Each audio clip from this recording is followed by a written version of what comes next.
नमोस्तु रामाय सलक्ष्मणाय देव्यै च तस्यै जनकात्मजायै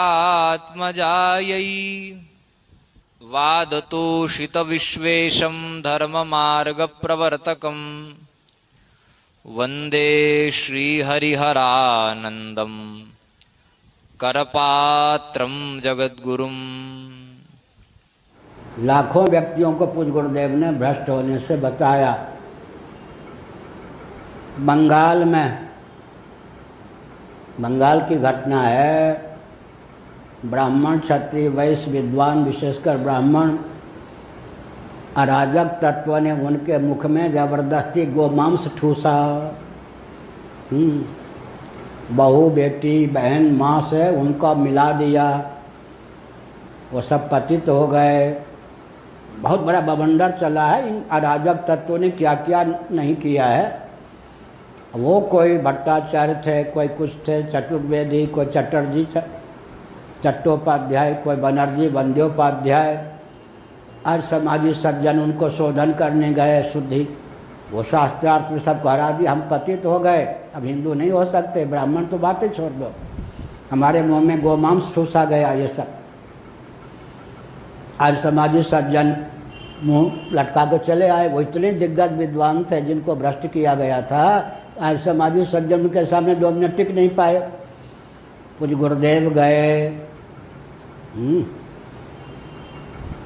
तो उन्होंने अपनी व्यथा की।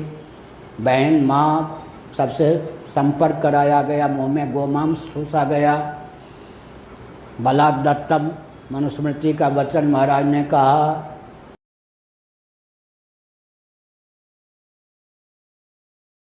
बलपूर्वक ये हुआ, स्वेच्छा से नहीं हुआ, इसलिए हुआ ही नहीं।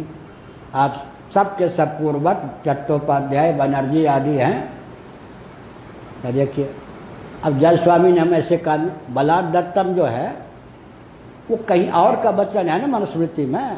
उस जिस अध्याय में होना चाहिए वहाँ का नहीं है ना। प्रायश्चित वाले अध्याय में होता तो प्रबल होता। मुस्कुरा दिया, क्या करें।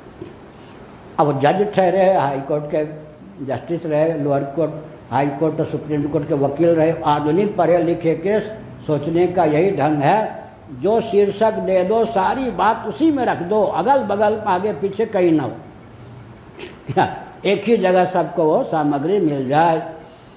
तो पूज्य गुरुदेव ने कहा कि आप स्वेच्छापूर्वक तो आपने ऐसा नहीं किया है ना, इसलिए बलपूर्वक जो आपके साथ व्यवहार किया गया वो कुछ नहीं। पानी आप योग्य क्यों, जैसे थे वैसे।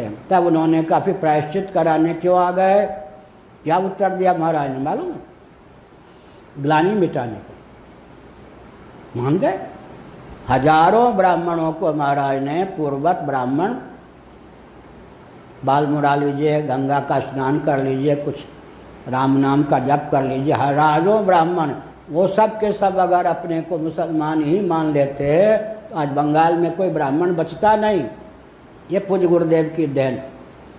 आज हजारों व्यक्ति, उस समय मान लीजिए 2,000 थे, 4,000 थे, उनकी परंपरा में आज 2 करोड़ हो गए होते। वो सब कौन होते? वो कोई ब्राह्मण नहीं रहते, कोई हिंदू नहीं रहते। समझ गए? पूज्य गुरुदेव की एक देन कि आज जो बंगाल में ब्राह्मण आदि दिखाई पड़ते हैं वो किसकी देन है? अगर पूज्य गुरुदेव ने मनुस्मृति के वचन को उद्धृत करके यह कार्य न किया होता तो वो सब तो अपने को म्लेच्छ मान ही चुके थे।